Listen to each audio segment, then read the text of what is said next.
سب سے پہلے تو میں آپ کو شکر گزار ہوں کہ آپ نے مجھے یہاں بلایا ہے. جہاں تک میری پیدائش اور پیدائشی جو ضلع ہے میرا اکھاڑا ہے، اور ایجوکیشن بھی اکھاڑا کی ہے. اور اکھاڑا میں ہمارا جو گھرانہ ہے وہ ایک مذہبی گھرانے کے طور پہ جانا جاتا تھا. میری پرائمری، ہائی اور گریجویشن بھی میں نے اکھاڑا سے ہی کیا ہے. اس وقت اکھاڑا کالج جو تھا وہ ملتان یونیورسٹی کے ساتھ افیلیٹڈ تھا. اس کے بعد میں لاہور آ گیا. صحیح. اور اکاڑا میں آپ نے کالج بھی کیا؟ اکھاڑا میں میں نے نہ صرف کالج کیا بلکہ بھرپور کیا. اچھا. میں اکھاڑا کالج میں 4 مرتبہ الیکشن جیتا ہوں. میرے خیال پاکستان میں ایسی کوئی مثال نہیں کہ میں کالج کا الیکٹڈ جوائنٹ سیکرٹری تھا، جنرل سیکرٹری تھا، وائس پریزیڈنٹ تھا، اور پھر میں وہاں پر پریزیڈنٹ بنا. اور میری جو کالج کی لائف ہے بڑی بھرپور تھی. اور میں سمجھتا ہوں کہ اس لائف نے میں نے وہاں سے بہت کچھ سیکھا ہے. اور اسٹوڈنٹ پالیٹکس کو اگر اس انداز میں لیا جائے کہ اس سے کچھ سیکھنے کی کوشش کی جائے، نہ کہ اس سے کچھ ایسی ایکٹیویٹیز بھی ہماری اسٹوڈنٹ پالیٹکس میں ہوتی رہی ہیں جس سے اسٹوڈنٹ پالیٹکس اور خاص طور پہ اسٹوڈنٹس یونین جو ہیں بدنام ہوئی ہیں. میں سمجھتا ہوں کہ ڈیلیور کرنا چاہیے جس مقصد کے لیے آپ الیکشن لڑتے ہیں، وہاں پر غیر نصابی ایکٹیویٹیز جو ہے نا اسے ایک پازیٹیو اور مؤثر انداز میں اگر کیا جائے تو یہ بڑی نتیجہ خیز ثابت ہو سکتی ہیں. بلکہ میں تو یہ کہوں گا کہ پاکستان کے اندر آج اگر قیادت کا خلا نظر آ رہا ہے تو اس میں ایک بڑی وجہ یہ ہے کہ پاکستان کے اندر اسٹوڈنٹس یونین نہیں ہے. بالکل ٹھیک ہے. آپ نے بتایا کہ آپ نے اسٹوڈنٹ پالیٹکس شروع کیا. آپ کی کسی پارٹی سے افیلیشن تھی؟ کیا سچویشن تھی؟ دیکھیں، میں نے جو پہلا الیکشن لڑا وہ تو میں نے انڈیپینڈنٹ لڑا. اس کے بعد میری سپورٹ کی اسلامی جمعیت طلباء نے، اور میں ان کا احسان مند ہوں کہ بہت ساری ایکوالٹیز جو میرے اندر پیدا کی ہیں وہ انہوں نے کی ہیں. کہ وہ جو چیک اور بیلنس اور احتساب یہ سارا انہی کا پیدا کرتا تھا کہ میں کالج کا پریزیڈنٹ ضرور تھا لیکن مجھے ان کے سامنے پیش ہونا پڑتا تھا، اپنی کارکردگی کے حوالے سے جواب دے ہونا پڑتا تھا. اور میں سمجھتا ہوں کہ اچھی ایکٹیویٹی ہے. اور پنجاب گورنمنٹ نے اب اسٹوڈنٹس کونسل بنانے کا اعلان کیا ہے. علی، میں دیکھتا ہوں کہ آپ کی پارلیمنٹ کے اندر بھی ریزولوشنز پاس ہوئی ہیں کہ یوسف رضا گیلانی صاحب کے دور کے اندر اسٹوڈنٹ یونین کی بحالی کے لیے باقاعدہ ریزولوشن پاس ہوئی ہے. لیکن حکومتیں اس حوالے سے ایک خوف کی وجہ سے پیش رفت نہیں کر پاتی. تو میرا خیال ہے کہ اس پہ خود جو طلباء تنظیمیں ہیں انہیں غور کرنا چاہیے کہ آخر حکمران اور سیاستدان ان سے کیوں کر خوف زدہ ہیں. بالکل صحیح بات کی آپ نے. ہم بلکہ ایک واضح ڈفرینس بھی دیکھتے ہیں ان لوگوں سے جو اسٹوڈنٹ پالیٹکس کے تھرو پارلیمنٹ میں گئے اور وہ لوگ جو بغیر اسٹوڈنٹ پالیٹکس کے پارلیمنٹ میں گئے. ان کی انٹریکشن کا، ان کا سوالات لینے کا، ان کا پیشنس، کانفیڈنس، اس کے بعد زمین آسمان کا فرق ہے. مشکلات، صعوبتیں، جیلیں، مقدمات. بالکل اور یہ کسی ایک پارٹی کا نہیں، آپ تمام پارٹیز کے اندر. بلکہ وہ پنجابی میں ایک لفظ ہے سر کڈواں، کہ اسٹوڈنٹ پالیٹکس سے جو گیا ہوا پارلیمنٹ میں یا سیاست میں وہ آپ کو سر کڈواں محسوس ہوگا. اور اس پہ کوئی خوف نہیں ہوتا، وہ دل کی بات کر سکتا ہے. میں اسی لیے کہتا ہوں کہ اسٹوڈنٹ کونسل یا اسٹوڈنٹس یونین بحال ہونی چاہیے اگر آپ نے پاکستان کے اندر اچھی لیڈرشپ لے کے آنی ہے. لیڈرشپ تو اعتماد کا نام ہے، لیڈرشپ جواب دہی کے عمل کا نام ہے، لیڈرشپ قوم اور ملک کو آگے لے جانے کا نام ہے. میرا خیال یہ اسپرٹ ہمارے ہاں سیاستدانوں کے اندر نہیں ہے، اور یہی وجہ ہے کہ ہم نت نئے تجربات کرتے جا رہے ہیں، پاکستان کے اندر استحکام نہیں آ رہا. اچھا، ہم تھوڑا سا آگے چلتے ہیں. آپ کی اکاڑا کی لائف کے بعد یو کیم ٹو لاہور. بالکل جی. اس کے بعد میں پنجاب یونیورسٹی میں آیا ہوں. پنجاب یونیورسٹی میں جس دور کے اندر یہ 1986-88، اور آپ کے والد محترم جو تھے وہ ہمارے آئیڈیل تھے. اور ڈاکٹر مغیث الدین شیخ صاحب کو ایک غیر معمولی اہمیت اور حیثیت اس لیے حاصل تھی کہ وہ ایک طرف خود بڑے محنتی تھے تو دوسری طرف وہ اپنے ہر اسٹوڈنٹ کو یہی چاہتے تھے کہ وہ ڈاکٹر مغیث بنے. اور مجھے اس پہ بڑا فخر ہے. دیکھیں، اس وقت کہ ہمارے ٹیچر جو تھے وہ وارث میر صاحب، ڈاکٹر مسکین علی حجازی صاحب، ڈاکٹر مغیث الدین شیخ صاحب، ڈاکٹر مجاہد منصوری صاحب، ڈاکٹر مہدی حسن صاحب. یہ وہ لوگ تھے جو نیشنل لیول پہ ان کی ایک پہچان تھی، ان کو مانا جاتا تھا، ان کو جانا جاتا تھا، اور ان کے اپنے نظریات تھے. یہ وہ دور تھا جب جہاد افغانستان عروج پہ تھا، اور مجھے یہ کہنے میں کوئی عار نہیں کہ اس جہاد افغانستان کے اندر بھی ہمارے ڈپارٹمنٹ کے 2 ٹیچرز کا بڑا مؤثر کردار تھا. اس میں ڈاکٹر مغیث الدین شیخ تھے, ڈاکٹر مجاہد منصوری تھے, کہ یہ لوگ اس وقت سے پاکستان کی بقا کی جنگ انہوں نے بنایا اور اس حوالے سے انہوں نے پاکستان کی نوجوان نسل میں اسپرٹ پیدا کی. اور ڈاکٹر صاحب میں ایک اور بڑی خوبی تھی, ڈاکٹر صاحب اپنے اسٹوڈنٹس کا پیچھا کرتے تھے. پیچھا کرنے سے مراد میری یہ ہے کہ وہ چیک رکھتے تھے. مطلب میں اپنا پروگرام کرتا تھا تھنک ٹینک میں, اگر مجھے کسی شخص نے اس پروگرام کے درمیان اپریشیٹ کیا ہے تو صرف ڈاکٹر مغیث الدین شیخ تھے. اور ان کا پیٹ فکر آیا کرتا تھا جب میں کوئی نظریاتی بات کرتا تھا پاکستان کے حوالے سے, نیوکلیر پروگرام کے حوالے سے, جہاد افغانستان کے حوالے سے, تو ڈاکٹر صاحب کا ایک خاص انداز میں مجھے کہتے تھے شہزادے خوش کی تھی. بالکل ٹھیک. ہم تھوڑا سا آپ کے پنجاب یونیورسٹی میں کنورژنس کا بتائیں. How different was Punjab university? آپ نے بالکل جس طرح سوچا تھا اسی طرح پایا؟ کلاس رومز, آپ بیچلرس میں گئے, ماسٹرس میں گئے, تھوڑا سا یہ بھی بتائیں. میں ماسٹرز میں گیا تھا, گریجویشن میں نے کر لی ہوئی تھی. اس زمانے میں ایم اے صحافت ہوتی تھی یہاں پر, اور یہ بڑا بھرپور دور تھا, نظریاتی دور تھا, دائیں بائیں کی ایک چپکلش موجود تھی. اور یہ میں سمجھتا ہوں کہ ایک ہیلدی سائن ہے کہ نوجوان نسل کو پتہ ہونا چاہیے, ہمیں ہر اسپیکٹ پہ بات کرنی چاہیے. اور آج کی پنجاب یونیورسٹی اس سے بہت مختلف ہے. دیکھیں بات یہ ہے کہ اس وقت پنجاب یونیورسٹی میٹر کرتی تھی, پاکستان کی سیاست میں بھی ڈسکشن ہوتی تھی. یہاں سے لیڈرشپ عملی سیاست کے اندر گئی اور ان کا طوطی بولتا تھا. اور آج میں سمجھتا ہوں کہ وہ صورتحال موجود نہیں ہے. لیکن ایک کریڈٹ میں پنجاب یونیورسٹی کو دیتا ہوں, جس طرح پنجاب کہتے ہیں نا کہ پنجاب سب کو اپنا لیتا ہے, اس طرح یونیورسٹی کا نام تو پنجاب یونیورسٹی ہے, لیکن آج وہاں پر آپ کو بلوچ بھی ملیں گے, پٹھان بھی ملیں گے, کراچی سے لوگ بھی پنجاب یونیورسٹی کے اندر آئے ہیں. تو ہر طبقے کے لوگ موجود ہیں. اور آج کے اس دور میں کہ پنجاب یونیورسٹی کی تعلیم نسبتاً سستی ہے باقی یونیورسٹیز کے مقابلے میں, اور ایک اندر ایک چیک سسٹم بھی موجود ہے کہ آپ کو یہ نہیں شکایت ہو سکتی کہ وہاں پر کھانا مہنگا ہو گیا ہے یا اشیاء ضروریات, اندر ایک چیک موجود ہے. اور میرا خیال ہے اسی اندرونی چیک کی وجہ سے آج بھی یونیورسٹی کا ایک مؤثر رول قائم ہے. بالکل صحیح بات کی آپ نے. میں اور کچھ پرائیویٹ یونیورسٹی سے پڑھانا ہوا ہے میرا. پنجاب یونیورسٹی واقعی پاکستان کا سیمپل ہے. آپ کو پاکستان کا ہر بندہ, بلوچی شلواریں نظر آئیں گی, سندھی ٹوپیاں نظر آئیں گی آپ کو. تو اگر آپ نے پاکستان کا ٹیسٹ لینا ہے تو اٹس پنجاب یونیورسٹی. ایگزیکٹلی. پھر اس کا علی پاکستان کی سیاست میں بھی ایک رول ہے. دیکھیں آپ مختلف جو تحریک چلی ہیں کہ بنگلہ دیش نامنظور کی تحریک تھی, تحریک ختم نبوت, تحریک نظام مصطفیٰ, اس کے بعد بالیہ جمہوریت کی تحریک, پنجاب یونیورسٹی اس میں سے ایک رہی ہے جہاں سے اس تحریک پھلی پھولی ہے.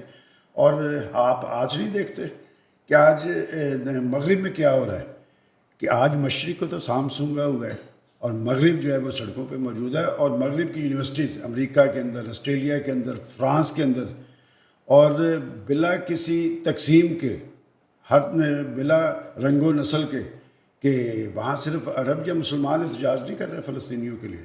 اسرائیل کی مذمت صرف عرب نہیں کر رہے, وہاں پر غیر مسلم بھی موجود ہیں, یہاں تک کہ یہودی بھی موجود ہیں. اس کا مطلب انسانیت ان کے ہاں ہے. اور اس کے مقابلے میں اگر ہمارے ہاں دیکھیں تو ہم فلسطینیوں سے یکجہتی کا اظہار تو کرتے ہیں لیکن ہم اسرائیل کی مذمت نہیں کرتے. اور یہ شاید مجھے کہنے میں کوئی عار نہیں کہ یہ ہماری ریاست کی پالیسی ہے. بالکل ٹھیک, بالکل ٹھیک. اچھا, یہاں پہ یہ بہت زیادہ بحث ہوتی ہے سلمان صاحب کہ کیا ایک جرنلسٹ کو ڈگری لینے کی ضرورت ہے؟ آپ کا اس بارے میں کیا خیال ہے؟ اور کیونکہ آپ نے ماسٹرز کیا ہے, ہم ساتھ ہی آپ سے یہ بھی پوچھ لیتے ہیں کہ اس ماسٹرز نے آپ کی عملی صحافت میں کوئی اس کا کردار ہے یا صرف پنجاب یونیورسٹی کا ماحول تھا؟ نہیں, ایسی بات نہیں ہے. اس ڈگری کی اپنی ایک اہمیت اور حیثیت ہے, اور ہم ان خوش قسمت اسٹوڈنٹس میں ہیں جن کو ہمارے ٹیچرز جو تھے وہ بڑے نام تھے, وہ پورا ایک ادارہ تھے.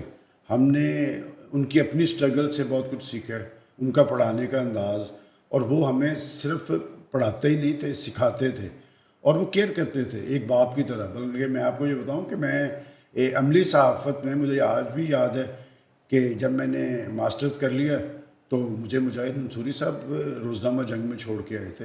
میں نے ڈاکٹر مغیث صاحب کا حوالہ دیا کہ وہ پیچھا کرتے تھے, پتہ کرتے تھے کون کہاں پر ہے, اور وہ مختلف مواقع جو نکلتے تھے اس میں اپنے اسٹوڈنٹس کو خود انفارم کرتے تھے کہ آپ وہاں اپلائی کریں.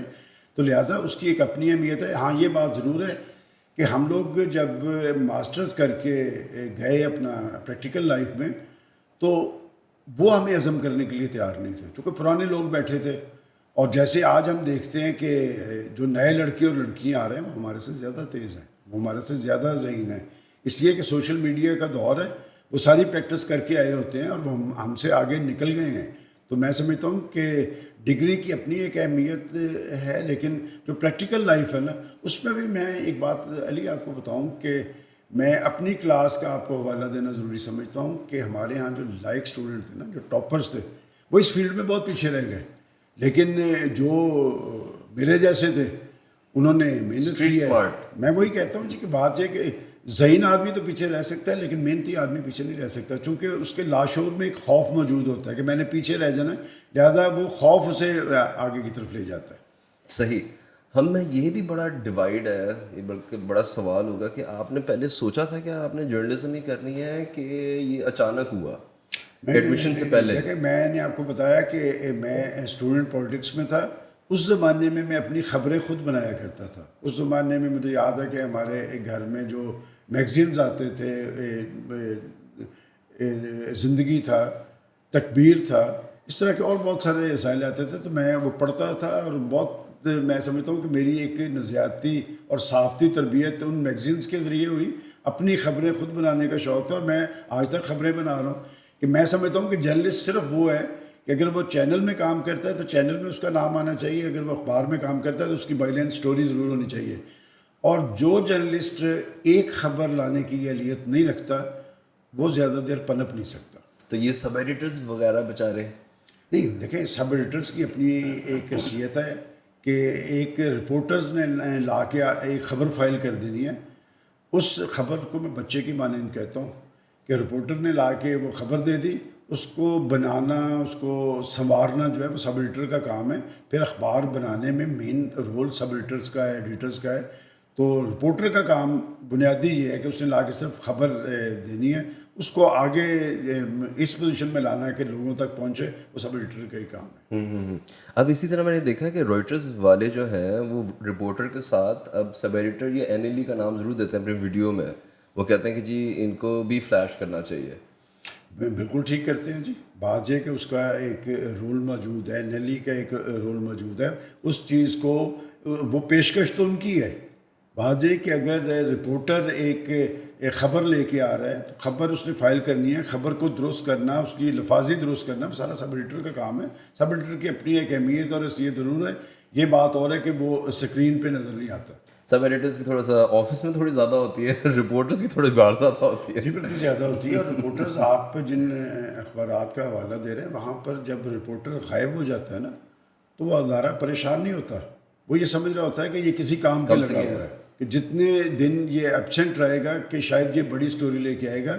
اور خبر جو ہے نا آج کل کے دور میں میں دیکھتا ہوں کہ جس طرح کی صورتحال پاکستان کے اندر بن گئی ہے, جتنی خبر چھپانے کی کوشش کی جاتی ہے نا اتنی جلد وہ خبر باہر آ جاتی ہے. بلکہ میں تو یہ کہتا ہوں کہ خبر ایک معصوم بچے کی مانند ہوتی ہے.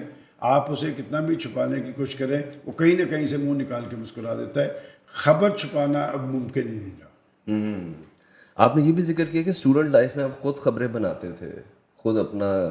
تو آپ کی فیوریٹ اخبار کون سا تھا یا آپ کا فیوریٹ رسالہ کون سا تھا؟ کون سا ایسا اخبار تھا جو آپ صبح اٹھ کے کہتے تھے کہ یہ تو میں نے پڑھنا ہی پڑھنا ہے؟ دیکھیں میرا فیوریٹ اخبار جو تھا وہ نوائے وقت تھا. کہ میں نے گو کہ اپنی صحافتی لائف کا آغاز جو ہے وہ تو میں نے جنگ سے کیا. جنگ کے بعد میں پاکستان کے بانی اراکین میں شامل تھا. لیکن ایک بات میں آپ کو بتاؤں جو آپ کے لیے بڑی حیرانگی کا باعث ہوگی کہ میں نے اپنے حوالے سے زندگی میں جس خواہش کا اظہار کیا ہے میں نے اس میں بندوں کو ذریعہ نہیں بنایا. میں نے ہمیشہ اوپر دیکھا ہے اور جو چیز چاہیے وہ میری ہو گئی ہے. مجھے یاد ہے میں روزنامہ پاکستان میں تھا تو میری خواہش تھی پاکستان کے ایک بڑے سینئر سیاستدان چودھری شجاعت حسین صاحب نے مجھے اپنے گھر بلایا اور انہوں نے کہا کہ آپ نوائے وقت میں کیوں نہیں چلے جاتے. تو میں بڑا خوش ہوا. لیکن میں نے راستے میں سوچا کہ اگر میں چودھری شجاعت حسین کی وساطت سے نوائے وقت میں گیا تو کل کو میں ان کے خلاف خبر نہیں دے پاؤں گا. تو میں نے اس کو کوئی پذیرائی نہیں بخشی لیکن کچھ ہی عرصے کے بعد مجھے یاد ہے اس زمانے میں آج کی طرح سیاست میں بڑی ٹینشن تھی کہ پیپلز پارٹی اور پاکستان مسلم لیگ نون میں ایک تناؤ تھا، ایک ٹکراؤ تھا. تو میں نے ایک خبر دی روزنامہ پاکستان میں کہ اپوزیشن کا بالواسطہ طور پہ صدر لغاری سے رابطہ، اس وقت سردار فاروق لغاری صدر تھے، اور اس میں نے حوالہ دیا کہ کس کے ذریعے، اعجاز الحق صاحب تھے. تو نیکسٹ ڈے وہ میری خبر جو ہے اسی طرح نوائے وقت میں لگی ہوئی تھی. پھر مجھے نوائے وقت سے فون آیا کہ جی کیا آپ نوائے وقت میں آنے میں انٹرسٹڈ ہیں. تو وہ تو میرے دل کی بات تھی، لیکن میں نے ان سے کچھ دن مانگے، لیکن انہوں نے 2-3 دن کے بعد ہی مجھے کہا کہ جی آپ جلد فیصلہ کر لیں چونکہ ہمیں آپ کی ضرورت ہے. تو میں نے نوائے وقت جوائن کیا، اور پھر میں آپ کو بڑی دلچسپ بات بتاتا ہوں کہ اس وقت جب میں نے نوائے وقت جوائن کیا تو ہمارے ہاں اداروں کے اندر بڑی پولیٹکس ہوتی ہے. تو میں وہاں گیا تو ایک بڑے سینئر جرنلسٹ تھے، تو انہوں نے کہا کہ میں تو انہیں جرنلسٹ نہیں مانتا. تو میرے کلاس فیلو تھے ایاز خان جو آج کل ایکسپیکس میں ہیں، تو یہ وہاں پر نیوز ریڈر تھے. تو آپ یقین نہیں کریں گے 7 دن میں سے 5 دن میری نوائے وقت میں لیڈ لگی. تو انہوں نے ان سے پوچھا کہ آپ انہیں جرنلسٹ نہیں مان رہے تھے لیکن یہ تو بندہ روز ایک لیڈ دے رہا ہے. تو وہ خاموش ہو گئے. دیکھیں بات یہ کہ یہ جو صحافت ہے نا، آپ اسے ایک پیشہ سمجھتے ہیں، میں اسے ایک کیفیت سمجھتا ہوں، اور یہ کیفیت آپ پر 24 گھنٹے طاری رہتی ہے. ایک وقت ایسا ہوتا ہے کہ رات کو نیند نہیں آتی تھی کہ جی ہمارے پاس کوئی خبر نہیں. اور میں ہمیشہ یہ میری کوشش رہی ہے کہ ایک خبر ضرور آپ کی ایسی ہونی چاہیے جو دوسرے اخبارات کے پاس نہ ہو. اور میرا خیال ہے کہ اگر مجھے کوئی تھوڑا بہت مقام ملا ہے تو اسی وجہ سے ملا ہے کہ میں نے خبر کا پیچھا کیا ہے. میں نے لوگوں سے ذاتی تعلقات بھی بنائے ہیں، ذاتی تعلقات کا مقصد بھی ان سے خبر حاصل کرنا تھا. بلکہ میں آپ کو ایک اور دلچسپ واقعہ بتاتا ہوں کہ جیسے میں نے آپ کو کہا کہ خبر نہیں چھپی رہتی، کہ یہ 98 کے الیکشن تھے جس میں نواز شریف صاحب نے چودھری پرویز الہی کو وزیر اعلیٰ نامزد کیا تھا، اور ہم لوگ وہاں پر موجود تھے. کوئی اس میں دو آراء نہیں تھی کہ جی چودھری پرویز الہی نہیں بنیں گے. پھر میں اپنے ایک ٹیچر کا ذکر کروں گا کہ مجھے یاد ہے کہ شہباز شریف صاحب نے یہ حرم پاک میں موجود تھے، تو انہوں نے میرے ایک آرٹیکل کا حوالہ دیا کہ میں اور چودھری نثار ہم نے وہ تمہارا ایک آرٹیکل پڑھا ہے. تو بہرحال وہ زبردست ہے. اچھا مجھے نہیں سمجھ آئی کہ میں نے چونکہ ان کی انتظامی صلاحیتوں کی بات کی تھی کہ باوجود اس کے کہ پاکستان مسلم لیگ نون کے اراکین کی ہر طرح سے کیئر چودھری صاحبان نے کی ہے، لیکن باصلاحیت بندہ جو ہے وہ شہباز شریف ہے. وہ ایک اچھا منتظم بھی ہے، وہ رزلٹس دینے والا بھی ہے.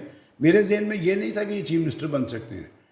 تو پھر کیا ہوا کہ ایک روز ان کے پاس اس زمانے میں شراٹ گاڑی ہوتی تھی 2 ڈور، اور وہ لاہور کے اندر موو کیا کرتے تھے. تو مجھے انہوں نے کہا کہ کہاں ہیں آپ؟ میں نے کہا میں دفتر میں ہوں، اواری آ جائیں. تو میں اواری ابھی گیٹ کے پاس پہنچا تو یکدم ان کی وہ شراٹ گاڑی آئی. تو انہوں نے آ کے مجھے کہا کہ خبر دے دو، خبر دے دو. تو میں نے کہا جی کون سی خبر؟ وہ میرے والی خبر. اچھا پہلے میں نہیں سمجھ پایا، میں نے کہا کون سی خبر؟ میں سمجھا نہیں. چیف منسٹر میں آؤں گا. اچھا میں تو وہ یہ کہہ کے چلے گئے.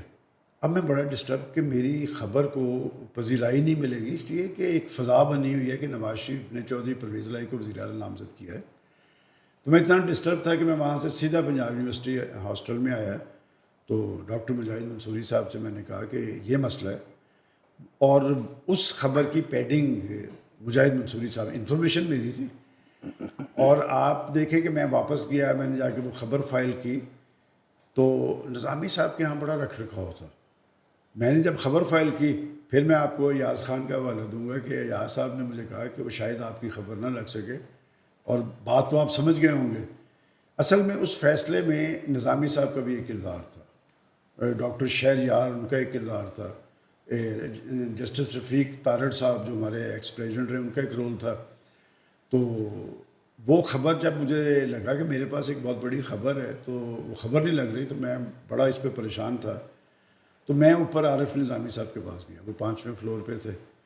اچھا ان سے میری اتنی زیادہ نہیں تھی راہ و رسم، لیکن میں نے انہیں جا کے کہا کہ سر یہ میری خبر ہے. تو انہوں نے خبر دیکھی، انہوں نے کہا خبر آپ کی درست ہے.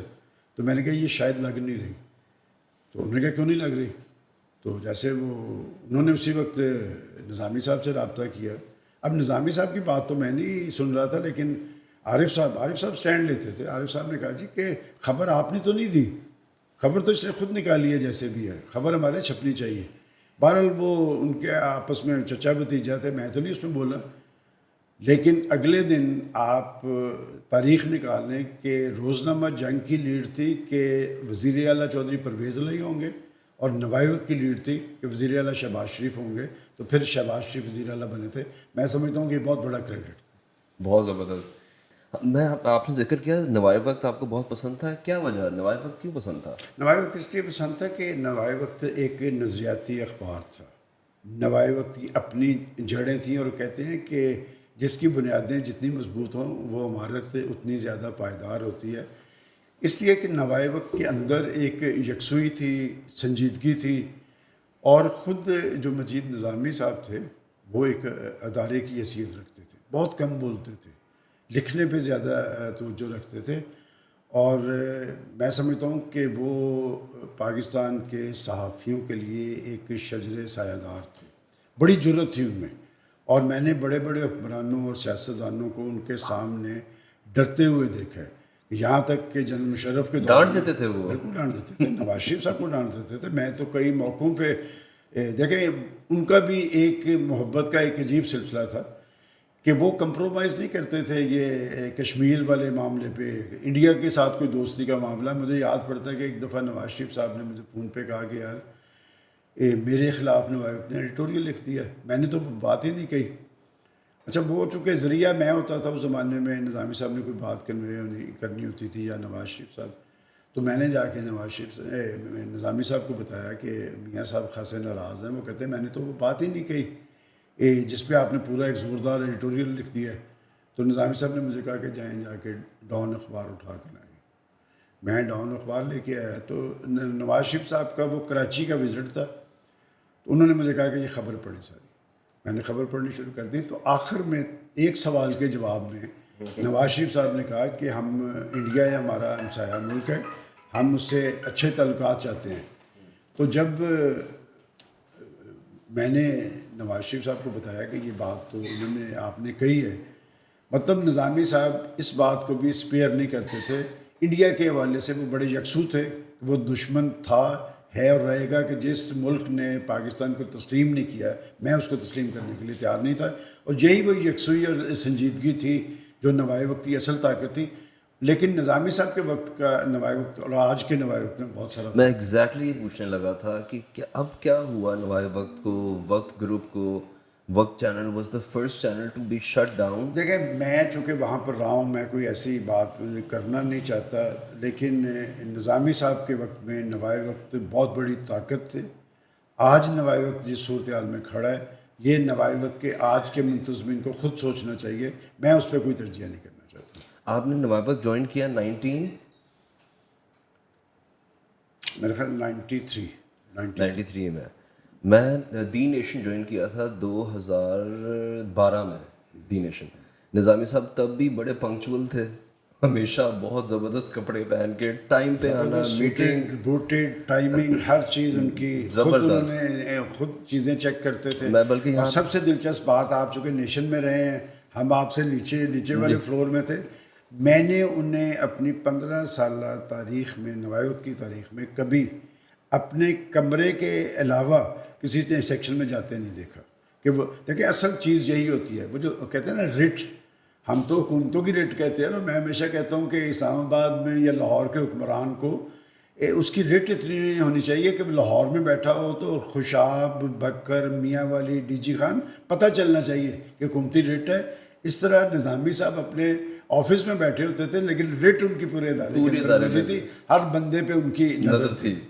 بلکہ یہاں پہ میں ایک اور واقعہ یعنی کوٹ کرنا چاہوں گا ضرور, کہ ایک دفعہ میگزین میں کوئی اشتہار چھپ گیا تھا ان کی میگزین میں, اور وہ ان کو پسند نہیں آیا تھا کسی وجہ سے, اور سماج میں نے سارے اشتہار چھپے ہوئے میگزین سے پھڑوا دیے, سارے پیجز نکلوا دیے انہوں نے. ان کے کئی ڈیسیژن, میں کئی سارے ڈیسیژنس تھے. دیکھیں بہت سارے ایسے واقعات. حالانکہ آج کل اشتہار کے لیے تو لوگ آپ کو پتہ ہے کیا کچھ نہیں کرتے اشتہارات کے لیے.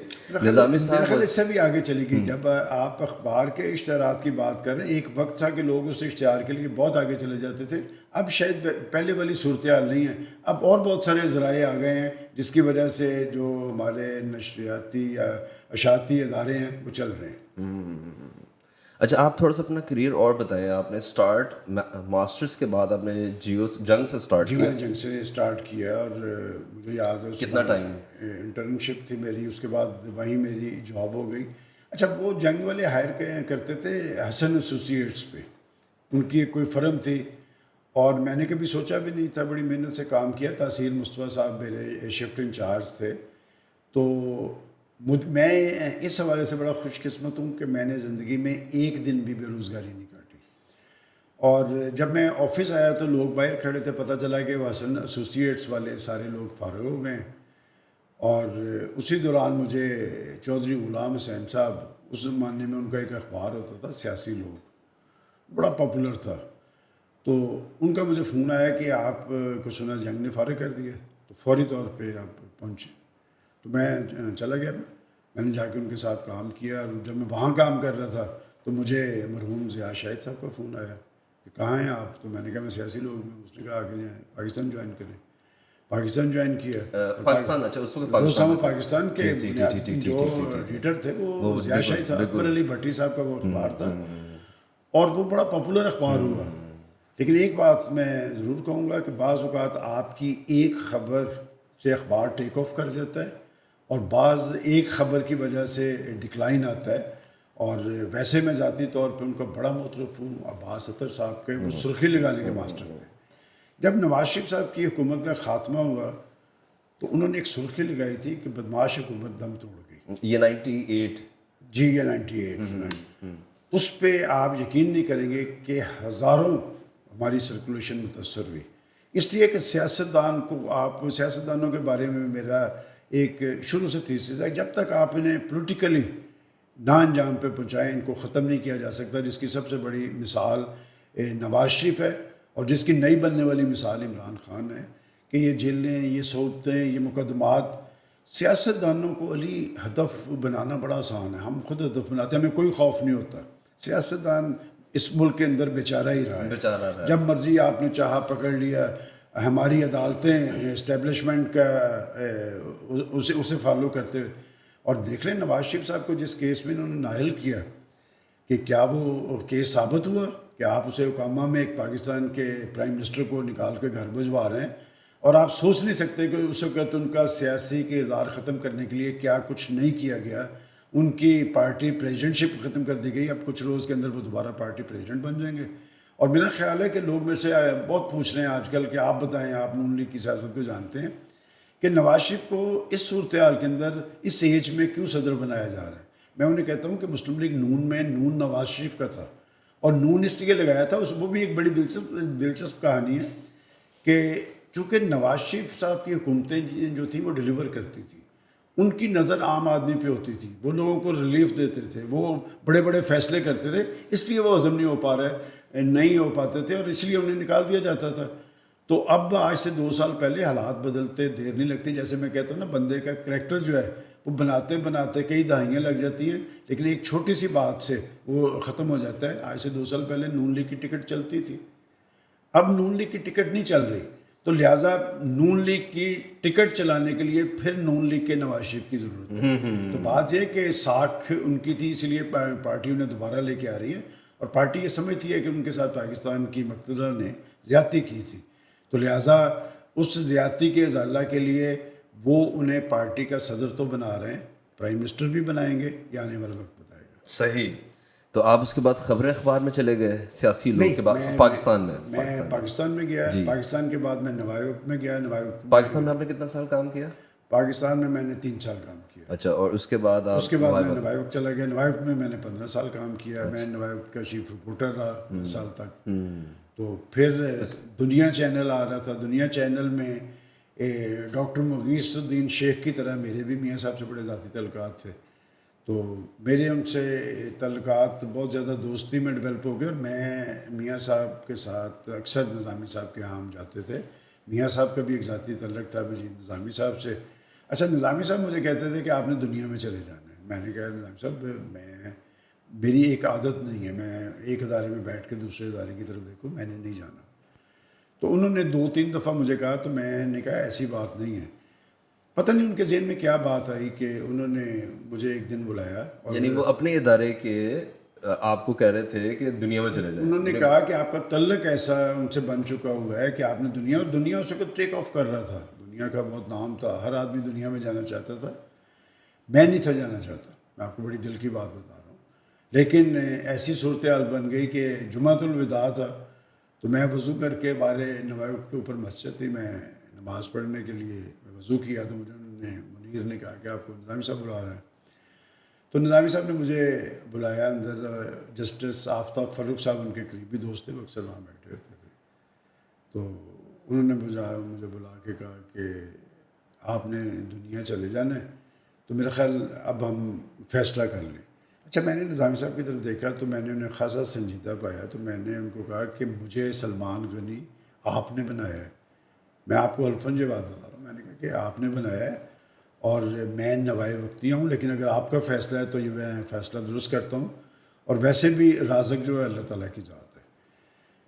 تو شہباز شریف صاحب کا نظامی صاحب سے بھی ایک تعلق تھا اور نوائے وقت کی وساطت سے میرے ساتھ بھی ان کا رابطہ تھا. تو میں نے شام کو حسب روایت ان کا 8-9 بجے کے قریب فون آیا کرتا تھا. تو میں نے انہیں بتایا کہ جی میں نے نوائے وقت چھوڑ دیا. سب سے پہلے تو جب میں نے نوائے وقت چھوڑا تو میں اپنے گھر واپس آیا. میں نے اپنی وائف کو ڈرائنگ روم میں بلایا, وہ ڈر گئی. میں نے انہیں کہا کہ اس طرح نوائے وقت سے چھٹی ہو گئی ہے. تو اس نے کہا کہ نہیں ہم نے نوائے وقت نہیں چھوڑنا. میں نے کہا میں تمہیں بتا رہا ہوں کہ چھٹی ہو گئی ہے. تو جب میں نے بار بار یہ بات کہی تو انہوں نے کہا نہیں میں اپنی والدہ سے بات کروں گی. ان کی والدہ بڑی اللہ لوگ خاتون تھی, ان کے بڑے ادارے تھے لاہور کے اندر بچیوں کی تعلیم کے. تو انہوں نے بھی مجھے یہ کہا کہ نوائے وقت نہیں چھڑنا, چونکہ وہ وحید خان صاحب کی اہلیہ تھی. وحید خان کوستان کے ایڈیٹر رہے تھے. تو جب انہوں نے بھی مجھے کہا تو میں نے رات کو شہباز شریف صاحب کو بتایا. تو شہباز صاحب بڑے جذباتی ہو گئے. اس نے کہا کہ نہیں نوائے وقت نہیں چھوڑنا, تو آپ ذرا کل میری طرف آئیں. اگلے دن صبح سب سے پہلے تو میری وائف نے بتایا کہ میری مدر ان لا کا فون آیا کہ ہم نے نوائے وقت نہیں جانا. پتہ نہیں انہوں نے کوئی کچھ پڑھا یا وہ کیا کہتے ہیں کہ جی. تو انہوں نے مجھے کہا کہ جی نوائے وقت اب آپ نے نہیں جانا. میں شہباز صاحب کے پاس گھر گیا تو شہباز صاحب نے مجھے کہا کہ اصل میں ان کو شاید وہ یہ سمجھ رہے ہیں کہ دنیا کا ڈیکلیریشن آپ نے لے کے دیا ہے. تو ڈیکلیریشن کیا چیز ہوتی ہے؟ ڈیکلیریشن تو کوئی بندہ بھی لے سکتا ہے. انہوں نے کہا کہ نہیں سلمان آپ نے نوائے وقت نہیں چھوڑنا, میں جا رہا ہوں نظامی. اچھا انہوں نے میری موجودگی میں نظامی صاحب سے بات کی اور وہ چیف منسٹر تھے اس وقت پنجاب کے. تو انہوں نے بات کی تو وہ بڑے جذباتی تھے. تو وہ اٹھ کے میں بھی نکل گیا, وہ بھی اٹھ کے چلے گئے. مجھے یقین نہ آیا کہ یہ اتنے جذباتی ہو کہ میں نے اپنے کرائم رپورٹر کو کہا کہ ذرا چیک کریں کہ شہباز شریف صاحب نظامی صاحب کے گھر آئے ہیں. تو اس کا مجھے فون آیا, اس نے کہا جی روٹ لگا ہوا ہے. اب مجھے انہوں نے کوئی جواب دینے کی بجائے مجھے ڈاکٹر اسلم ڈوگر صاحب اس کے DGP تھے, انہوں نے کہا کہ شہباز شریف صاحب کے ساتھ آپ نے کل ملتان جانا ہے. تو جہاز میں بھی انہوں نے میرے سے کوئی بات نہیں کی. ملتان ایئرپورٹ پہ اترے تو جاوید ہاشمی صاحب کھڑے تھے, میں ان کے ساتھ گفتگو کرنے لگ پڑا. تو اترتے ہوئے واپس لاہور آ کے تو انہوں نے کہا, وہ بار بار یہ کہتے رہے کہ تم نے نوائے وقت نہیں چھوڑنا. اس سے اگلے دن غالباً اتوار کا دن تھا, تو مجھے اسلم ڈوگر صاحب کا فون آیا کہ آپ نے نظامی صاحب سے ملنا ہے 6 بجے. تو میں بڑا خوش, میں نے کہا میں جاؤں گا. نظامی صاحب مجھے کہیں گے کہ جی آپ جا کے جوائن کریں واپس. میں سمجھتا ہوں کہ رزق کے فیصلے اوپر ہوتے ہیں, کہ میں سوچ بھی نہیں سکتا تھا. میں گیا, جس طرح میں نظامی صاحب سے ملتا تھا تو وہ ہنس کے مجھے کہتے ہیں کہ تمہارا بھی مسئلہ حل ہو جائے گا, میرا بھی مسئلہ حل ہو جائے گا. ان کا مسئلہ کیا تھا وہ میں بتانا ضروری نہیں سمجھتا. جب انہوں نے یہ کہا تو میں سمجھ گیا کہ یہ پکا جواب ہے. اور بہرحال میں اکھاڑا گیا. اگلے دن عید تھی تو میری والدہ اس وقت بستر مرگ پہ تھی. تو مجھے آج تک نہیں بھولتا کہ انہوں نے جب میں اکھاڑا پہنچا تو انہوں نے چادر لی ہوئی تھی اوپر, تو ایسے چادر ہٹا کے مجھے کہتے ہیں کہ میں نے سلام کیا تو مجھے کہتے ہیں کہ تمہاری ترقی ہوئی ہے, تم نے مجھے بتایا ہی نہیں. تو میں حیران ہوا کہ یہ کیا ہو رہا ہے میرے ساتھ. اگر علی میں اس ساری صورتحال کا تجزیہ کروں کہ جی پھر میں دنیا میں کیسے گیا, وہ واقعی میری ترقی ہوئی تھی, اور میرے بعد وہ نوائے وقت کی وہ پوزیشن نہیں رہی, اور آج تک لوگ مجھے کہتے ہیں کہ اللہ میاں نے آپ کو دھکا دے کے یہاں سے نکال دیا. تو بہرحال میں تو اللہ تعالیٰ کا جتنا شکر ادا کروں کم ہے کہ مجھے دھکے بھی ملے تو میرے فائدے میں ملے صحافت میں, اور جتنی مشکلات بھی آئی وہ بھی میرے فائدے بھی آئی. جو چیز میں نے مانگی وہ مجھے مل گئی. میرے سے زیادہ خوش قسمت آدمی کون ہو سکتا ہے. تو نوائے وقت کے بعد آپ نے دنیا چینل جی میں نے دنیا چینل جوائن کیا آپ نے؟ نہیں, میں نے دنیا اخبار ہے, دنیا اخبار میں ایز اے ایڈیٹر تھا. عبداللہ طارق سہیل صاحب بھی وہاں پر آئے, بڑے بڑے نام تھے, ناجی صاحب اس کے چیف ایڈیٹر تھے, اور بہت سارے لوگ آئے. وہ آہستہ آہستہ پھر وہ واپس اپنے اداروں کو چلے گئے. ہر شخص جو اپنے اصل کی طرف لوٹ جاتا ہے. بالکل ٹھیک ہے. تو how was it being an editor کی جب آپ نے آ کے منصب سنبھالا, کچھ ڈفرینٹ تھا کہ آپ کو وہی سلمان غنی صاحب لگے کہ کچھ ڈفرینٹ ہو گیا تھا؟ نہیں, بہت کچھ ڈفرینٹ ہو گیا تھا. دیکھیں, نوائے وقت ایک نظریاتی اخبار تھا, اور یہ ہمیں مان لینا چاہیے کہ اب ہمارے اشاعتی اور نشریاتی اداروں کی وہ پوزیشن نہیں رہی. ہمارے ہاں وہ جو ایڈیٹوریل کنٹرول تھا وہ نہیں رہا. اب کچھ اور فورسز ہیں وہ جو ٹیکل کرتی ہیں. لیکن میں یہ سمجھتا ہوں کہ آپ میڈیا کو کتنا بھی کسی کے حق میں یا خلاف استعمال کر لیں, جب تک کہ اس میں کوئی لاجک نہیں ہوتی, کوئی سچ نہیں ہوتا, وہ اپنا امپیکٹ نہیں قائم کر پاتا. کہ ان اداروں میں رہ کے آپ کے نام تو بڑے ہو جاتے ہیں, لیکن وہ جو ایک نشہ ہوتا ہے نا صحافت کا, وہ نشہ پھر قائم نہیں رہتا. پھر آپ بہت ساری پابندیوں میں جکڑ دیے جاتے ہیں, اس میں آپ وہ کام نہیں کر پاتے. میں تو ہمیشہ کہتا ہوں کہ یہ خبر جو ہوتا ہے یہ ایک صحافی کا بچہ ہوتا ہے, کہ وہ بچے کو پیدائش سے لے کر لا کے لوگوں تک پیش کرنے تک اس نے بڑے سارے مراحل سے گزرنا ہوتا ہے. اور جب آپ کی خبر کے ساتھ ہی کوئی اچھا سلوک نہ ہو رہا ہو, یا وہ آپ کی خبر نہ چل سکے, تو پھر آپ کے جذبات جو ہوتے ہیں وہ کنٹرول نہیں ہوتے. اور میں سمجھتا ہوں کہ پاکستان کی نوجوان نسل, کہ ہمارے یہاں سے جو لڑکے اور لڑکیاں جو نئے آ رہے ہیں, ان میں آگے بڑھنے کا بڑا جذبہ ہے. لیکن پابندیاں بہت ہیں, بہت ساری پابندیاں نظر آنے والی ہیں, بہت ساری پابندیاں نظر نہ آنے والی ہیں. اس ساری کشمکش میں پاکستان کا میڈیا چل رہا ہے. سلمان صاحب, آپ کے جرنلزم کے کریئر کو ٹوٹل کتنے ایئرس ہو گئے؟ 35 سال کے 35 سال. کس طرح ڈسکرائب کرتے ہیں آپ ان 35 سال کو ایز اے جرنلسٹ, پاکستان کے نشیب و فراز پاکستان کو؟ اب آپ now when you look back کیا دیکھتے ہیں؟ کچھ بہتری آئی یا کوئی ہم ڈاؤن فال ہوا ہے؟ کیا چیز آپ ڈفرینٹ دیکھیں؟ یہ بڑا تلخ آپ کا کویشچن ہے کہ پاکستان قدرتی وسائل سے مالا مال ہے. پاکستان کی لوگ جو ہیں بڑے باشعور ہیں, پاکستان کی نوجوان نسل بڑی ذہین ہے, لیکن ہم آگے کی طرف نہیں جا پا رہے. تو کوئی نہ کوئی کسی نہ کسی سطح پر کوئی رکاوٹ موجود ہے. میں سمجھتا ہوں کہ اگر آگے جانا ہے نا, کچھ فیصلے آپ کو ضرور کرنے پڑیں گے. ایک نسخہ کیمیا آپ کے پاس ہے, وہ ہے آئین پاکستان. آپ آئین پاکستان کی طرف لوٹ جائیں. آج یہ جو کشمکش, ہماری ادارہ جاتی کشمکش ہے نا, یہ ہماری ملکی معیشت, اس کی بحالی اور ترقی کو کھا گئی ہے. ہم 2 قدم آگے بڑھتے ہیں, 3 قدم پیچھے آ جاتے ہیں. اور اس صورتحال نے پاکستان کی سیاست کو بھی ڈیمیج کیا ہے, پاکستان کی معیشت کو بھی ڈیمیج کیا ہے, پاکستان کی معاشرت کو بھی ڈیمیج کیا ہے, اور ہمارے ریاستی ڈھانچے کو بھی ڈیمیج کیا ہے. کہ دنیا پاکستان کی نیوکلیئر پوزیشن جو تھی وہ ہضم نہیں کر پا رہی تھی. آپ کا نیوکلیئر پروگرام ہمارے دشمن کا ٹارگٹ ہے. ہدف ہے. وہ یہ سمجھتے ہیں کہ یہ ایک غریب قوم تھی, معیشت ان کی ڈاواڈول تھی, یہ جناب ایک ایٹمی طاقت بن گئے. اور اب ان پہ یہ خوف منڈلا رہا ہے کہ اس کیفیت میں سے بھی یہ کہیں کوئی نئی معاشی قوت کے طور پہ نہ ایمرج کر جائیں. لہٰذا ہمارا دشمن جو ہے ہر طرف سے ہم پہ حملہ آور ہے, لیکن ہم سمجھ نہیں پا رہے, ہم اپنے اصل دشمن کا ادراک نہیں کر پا رہے. ایک وقت میں ہمیں کہا جاتا تھا کہ پاکستان کو غیر مستحکم کرنے والے پہلے پاکستان کی فوج کو غیر مستحکم کریں گے, اور یہ بات آج بھی ہم دیکھنے میں آ رہی ہے. لیکن جو صورتحال پاکستان کے اندر طاری ہوئی ہے, ہم نے اگر کوئی بڑے فیصلے نہ کیے تو ہمارا مستقبل اچھا نہیں. کون سے بڑے فیصلے کچھ آپ ہمیں؟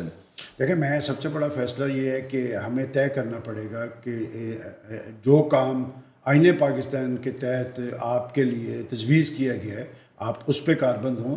ہمارا بڑا سیاسی المیہ یہ ہے کہ ہم اپنا کام نہیں کرتے، ہم دوسروں کے کام میں ٹانگ اڑاتے ہیں، جس کی وجہ سے پاکستان کے اندر انتشار ہے، خلفشار ہے، تناؤ ہے، ٹکراؤ ہے.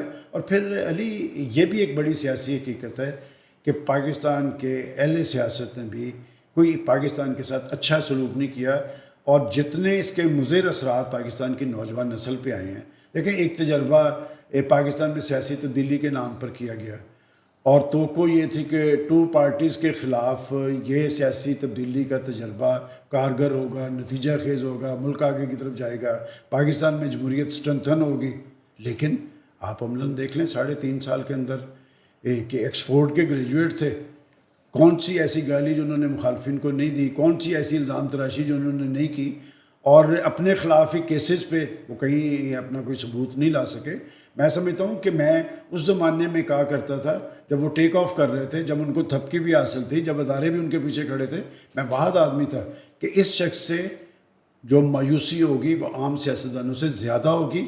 اور اس کی بڑی وجہ یہ تھی کہ ان سے توقعات بہت زیادہ تھی. میں بلکہ آپ کو ایک اور دلچسپ بات بتاتا ہوں کہ 30 اکتوبر 2011 کا جلسہ جو مینار پاکستان پہ تھا، میں نے خود کور کیا، اور مجھے یاد پڑتا ہے کہ وہ لفظ چارج کراؤڈ جو تھا نا، وہ پہلی دفعہ مجھے سمجھ آئی کہ یہ چارج کراؤڈ ہے، کہ جس میں ہر طبقے کے لوگ تھے، بچوں کو انگلی کے ساتھ لگا کے لے کے آئے تھے اور پیدل آئے تھے لوگ. تو میں اس سٹیج کے پیچھے بیپر دے رہا تھا، تو میں نے کہا کہ ہم اپنی اسٹوڈنٹ لائف میں ایک شعر سنا کرتے تھے کہ حیات لے کے چلو، کائنات لے کے چلو، چلو تو سارے زمانے کو ساتھ لے کے چلو. کہ آج کا مینار پاکستان یہ منظر پیش کر رہا ہے. بظاہر یہ ایک پولیٹیکل پارٹی کا جلسہ ہے، لیکن پاکستان کا کوئی ایسا طبقہ نہیں کہ جس کے لوگ یہاں موجود نہیں، یہ لوگ واقعتاً تبدیلی کے لیے آئے ہیں. لیکن وہ لیڈر 2 دن بعد اسی رات میں نے مجیب الرحمان شامی صاحب اور حبیب اکرم صاحب، ہم نے دنیا چینل پہ جو پروگرام کیا وہ 100% ان کے حق میں تھا کہ یہ پاکستان کے اندر سیاسی تبدیلی لانے جا رہے ہیں. 2 روز بعد وہ ہمارے آفس آئے شکریہ ادا کرنے، اور میں ان کا سٹائل آج بھی مجھے یاد ہے. تو انہوں نے 2 بندوں کے نام لیے. انہوں نے کہا کہ آپ کے خیال میں ان کو لے لینا چاہیے. تو میں نے ان کو ہنس کے کہا کہ جناب یہ انہی دونوں کے خلاف رد عمل تھا. یہی وہ لوگ ہیں جن کے خلاف ایک نفرت ہے، لوگوں میں غصہ ہے، تو آپ انہی کو لے لیں گے. وہاں سے ہی مجھے مایوسی ہو گئی کہ یہ تبدیلی جو ہے یہ بس وقتی ہے اور یہ کارگر نہیں. کون سے 2 لوگ تھے؟